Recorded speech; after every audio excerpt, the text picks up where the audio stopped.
Welcome to our deep dive into the world of Dr. Joe Dispenza. You've given us a really interesting mix of materials here with these interview excerpts and research summaries, and even like some personal notes about your struggles with habits. And it seems like you're particularly interested in the power of the mind to like create change, especially when it comes to things like health and personal growth. Yeah, that's right. And what's so interesting about Dr. Dispenza is he doesn't just rely on personal anecdotes. Hmm. He connects his ideas to like neuroscience, epigenetics. He even brings in quantum physics. It's definitely not like your typical self-help guru stuff. Like one thing that really stood out to me was this whole concept of the 95% reality. The idea that by the time we reach 95% of who we are is essentially on autopilot. Yeah, it's sort of sobering thought, Aaron. And Dr. Dispenza points out that this autopilot isn't necessarily a bad thing. I mean, after all, we need habits to function in the world, right? Like, can you imagine having to consciously think through every step of brushing your teeth each morning? Oh my gosh, no. But, he suggests that if we really want to make some real lasting change, we need to start to become aware of these subconscious programs that are kind of running in the background all the time. Yeah, it really makes you wonder like how many of our daily actions and thoughts and feelings are truly our own and how many are just like echoes of these ingrained patterns. Exactly. And he gives some really specific examples of how this 95% reality plays out. He mentions that even things like catching yourself using negative language or like getting triggered by the same situations over and over again, those can be signs that these subconscious programs are at work. Oh, that's so relatable. I know. I have certain phrases I catch myself saying sometimes, and I'm like, I wish I could just reprogram that. Think of it this way. If you keep hitting the same roadblock in your life, it's probably not just bad luck. It might be a sign that there's like an underlying belief or pattern that's sabotaging your efforts. So how do we fix that then? Dr. Dispenza definitely doesn't sugarcoat it. He makes it very clear that change takes a lot of energy and like a willingness to get uncomfortable. Right. He talks about this idea of having to be greater than your environment, your body, even like your own emotions. It's about stepping outside of your comfort zone and those well-worn neural pathways that we've created over time.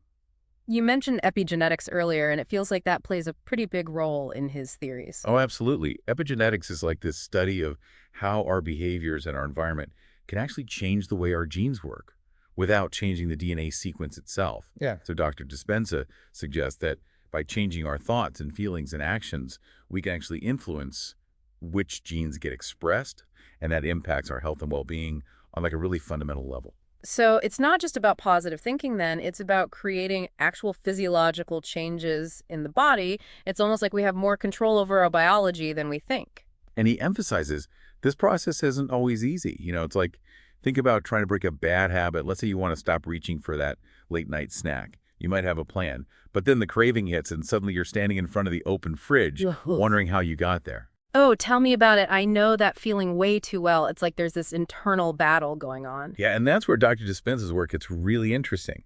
He says that in order to create lasting change, we have to be willing to step into the unknown, to embrace the discomfort that comes with breaking free from those old patterns. He even talks about the potential to heal like deep-seated trauma, the kind that comes from childhood experiences. And he even cites examples of people recovering from serious illnesses and even regrowing organs like the thyroid. Yeah, and these are the areas where his work can sound almost unbelievable to someone who's not familiar with it. There's a story he tells about an NFL player with MS who had this major breakthrough simply by learning to cultivate self-love. That's incredible. I mean, is there any scientific backing for that kind of healing? Well, it's definitely pushing the boundaries of conventional medicine, but that's what's so fascinating about Dr. Dispenza.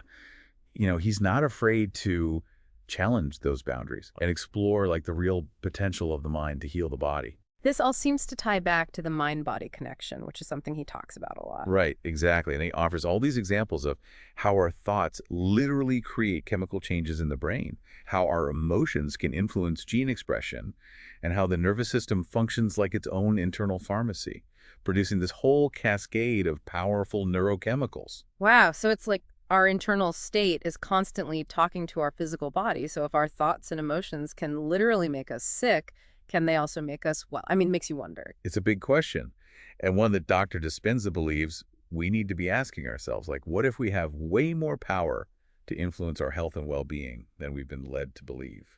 So how do we actually start to use this power? Like, what tools does he suggest we use? Well, meditation is a cornerstone of his approach, but it's not the typical empty your mind kind of meditation. So it's not about chanting on a mountaintop. Not exactly. What he teaches is a very specific type of meditation. It's all about becoming aware of your subconscious mind, observing those ingrained patterns without judgment, and then starting to actually rewrite the script. Mm. It's about creating a new internal reality that can then manifest in the external world. So it's less about relaxation and more about rewiring those deep-seated programs that we've been talking about. And he also talks about mental rehearsal, right? This idea of vividly imagining yourself behaving the way you want to. Right, exactly. It's like Right. training your brain for the desired outcome. So let's say, for example, you're struggling with that late night snacking that you mentioned in your notes. Instead of focusing on like resisting the cravings, you could use mental rehearsal to vividly imagine yourself making healthier choices, feeling satisfied with those choices, and then waking up feeling energized and proud of yourself. It's almost like giving yourself a mental dress rehearsal for success. I can see how that could be really powerful, especially for breaking those stubborn habits that we all have. And it's not just about changing your actions either.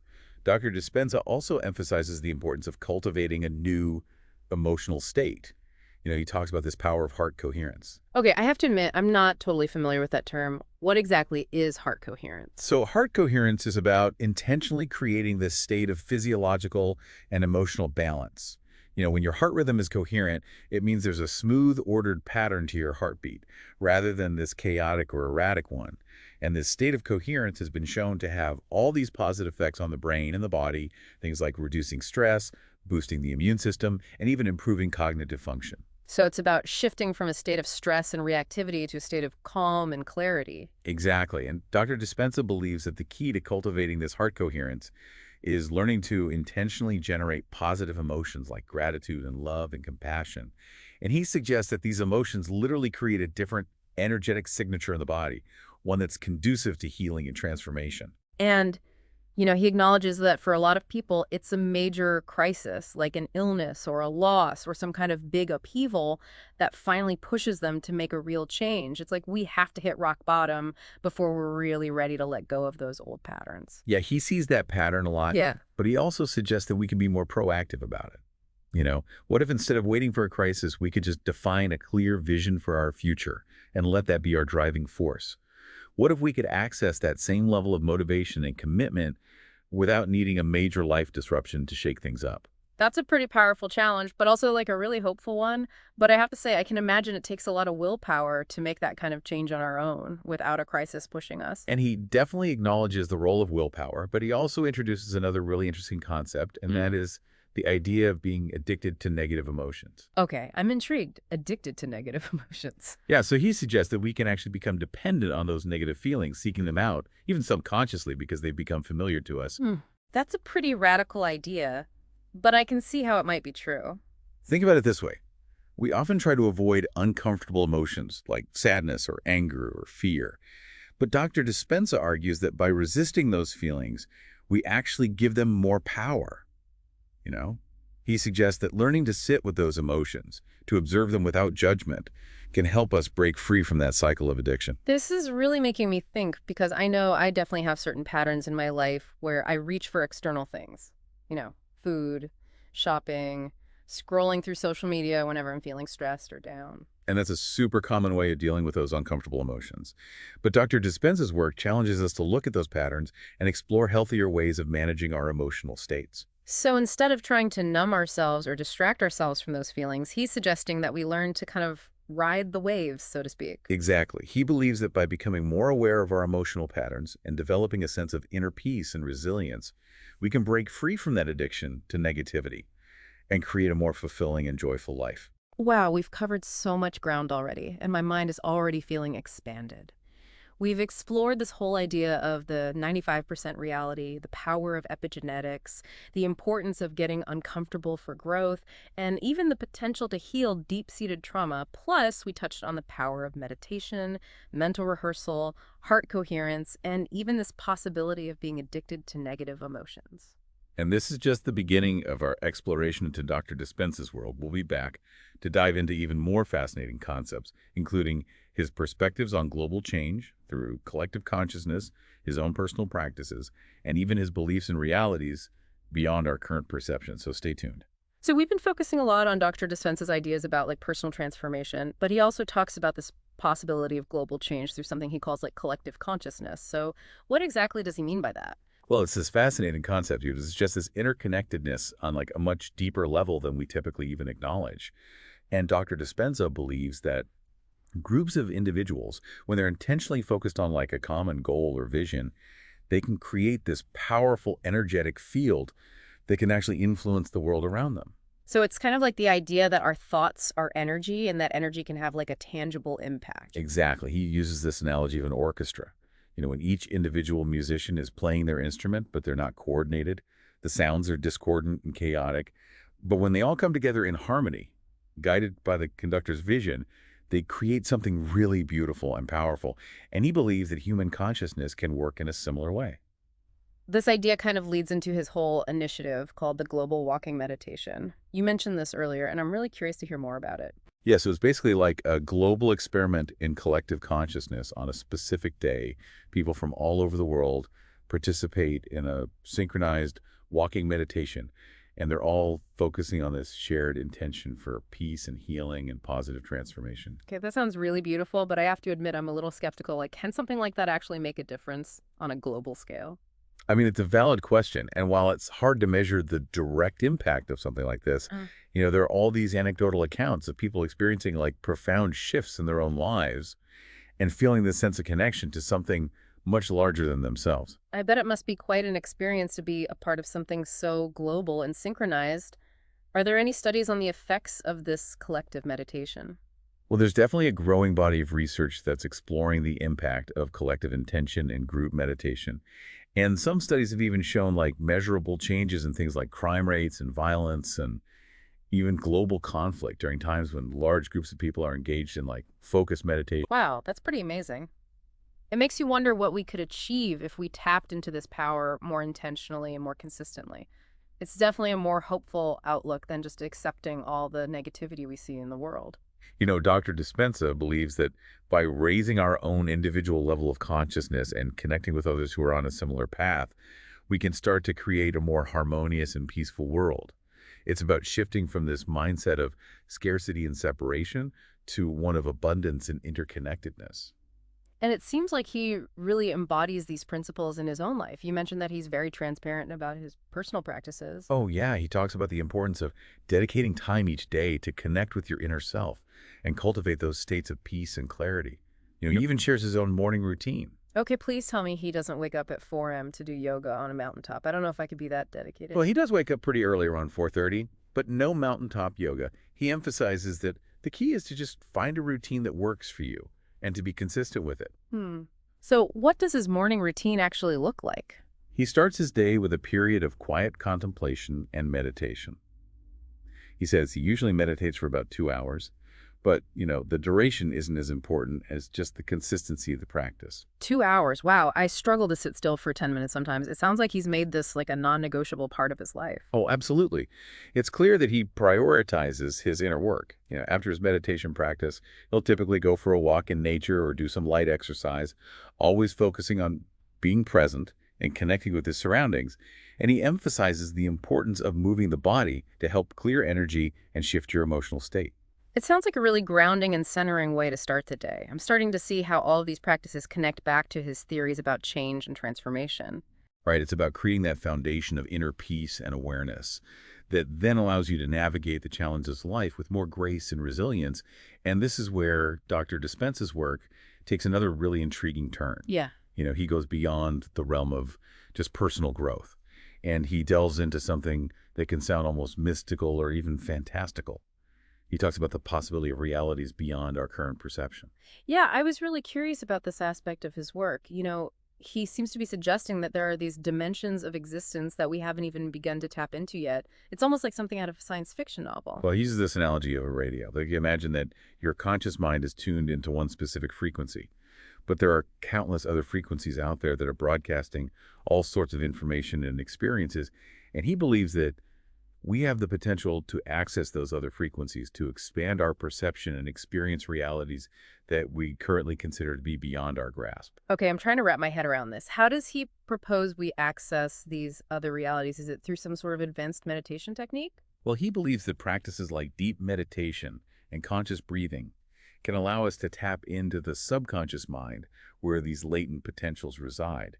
He also suggests that the nervous system can produce its own really powerful blend of neurochemicals that can create these altered states of consciousness, similar to what people experience with psychedelics. This is definitely some mind-bending stuff, but I have to admit there's a part of me that finds it really exciting to think that we might be capable of so much more than we realize. He really challenges us to question our assumptions about what's even possible and to open ourselves up to the possibility that reality is far more expansive and mysterious than we've been led to believe. This is all incredibly fascinating, but there's one more topic in your notes that I wanted to make sure we touch upon before we wrap up this whole deep dive.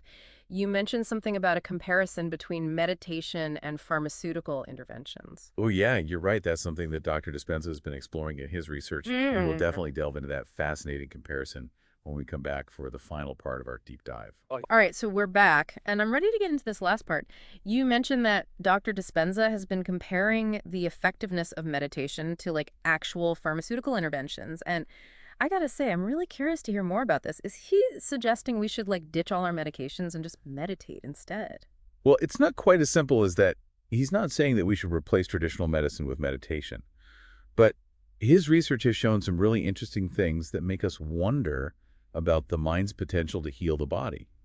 Like, what kind of findings are we talking about here? Well, he's been studying the effects of meditation on a bunch of different health conditions, and he's been comparing those results to the results you get from pharmaceuticals. And what he's found is that in a lot of cases, meditation can be just as effective or even more effective than medication at treating certain things. Wow, really? That's a pretty bold statement. What kind of evidence does he have to back that up? Well, he points to studies that show some pretty remarkable success rates, sometimes even as high as like 75 or 85% in people who use meditation to deal with all sorts of different health concerns. And what's even more interesting is that these results are achieved without putting any external substances into the body. That is a huge difference from the typical pharmaceutical model where, the response rates can be much lower and often come with a whole bunch of potential side effects. So I can definitely see why this research is getting so much attention. Yeah, for sure. It's definitely making people think differently about health and healing. Dr. Dispenza's whole point is that the human body is incredibly good at healing itself naturally. And he believes that by using practices like meditation, we can tap into this like inner pharmacy and activate our body's natural healing abilities. Yeah, it's like we've become so dependent on finding solutions outside of ourselves that we've completely forgotten about the power we have within. Exactly. And it's not about saying that conventional medicine is bad or anything, but it's about realizing that we have way more power over our own healing than we often think.